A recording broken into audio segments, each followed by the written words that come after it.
So we need to resolve the given rational fraction into partial fraction. So let's begin. First, we will rewrite our given rational fraction.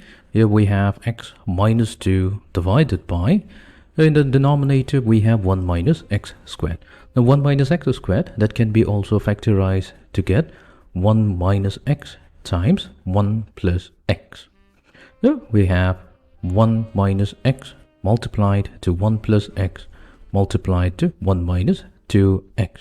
Now the given rational form is rewritten in this new format, which can be broken down into three partial fractions. The first partial fraction, let us consider it to be a over 1 minus x. Followed by the second partial fraction, we will consider a constant b divided by 1 plus x. Plus c, which is the third constant, it will be divided by 1 minus 2x. Here, a, b, c, and d are constants which value we need to obtain. So let's call it equation number 1. To find out the value, we're going to multiply throughout with the denominator of the expression on the left hand side, which is 1 minus x times 1 plus x times 1 minus 2x.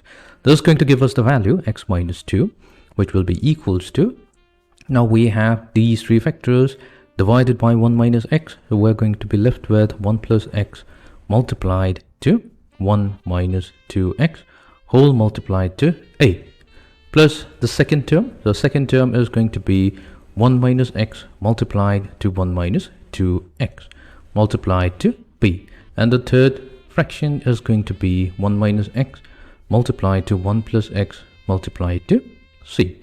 Now our goal is to find out a, b, and c. That can be done by taking three values of x. So we are going to choose three values for x.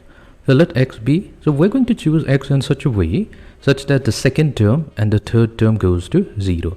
To do that, all we have to do is find a factor which is common to both of them, and in this case we have 1 minus x. So if we equate 1 minus x to 0, that means x will be equals to 1. So if we substitute x equals to 1 into an entire equation, then the second and the third term on the right hand side goes away, and we'll be left with only the first term, which is going to help us obtain the value of the constant a. So let's do that. So we have 1 minus 2 equals to 1 plus, so in place of x we're going to replace with 1 multiplied to 1 minus 2 whole multiplied to a. So solving for a, we're going to get a equals to 1/2. Next, we have to find out the value of the constant b. For that, we're going to choose the value of x in such a way that the first term and the third term goes away, that means goes to 0. For that, we have to look a term which is common to both of them, and that's 1 plus x. Now we're going to let 1 plus x equals to 0, which means x will be equals to negative 1. So substituting the value of x with negative 1 into the equation, we have negative 1 minus 2 equals to, we don't have to worry about the first term, that will go to 0. We're left with the second term, which is 1 minus of negative x, so that becomes positive 1 times 1 minus negative of 2x will become positive 2. So and multiplied by b. So for solving for the value of b, the b is going to give us a value negative 1/2. And to find out the value of c, we will consider the value of x to be such that the first and the second term goes away, and clearly here we see that 1 minus 2x, so that factor, if we equate it to 0, then x will be equals to 1/2. So substituting the entire equation with 1/2, so we have 1/2 minus 2 equals to, we don't have to worry about the first and the second term, so we have 1 minus 1/2 multiplied to 1 plus 1/2 whole multiplied to c. So solving for c, we get negative 2. Now that we have the value of a, b, and c, we'll substitute that into our equation number 1, and this is going to give us the final result.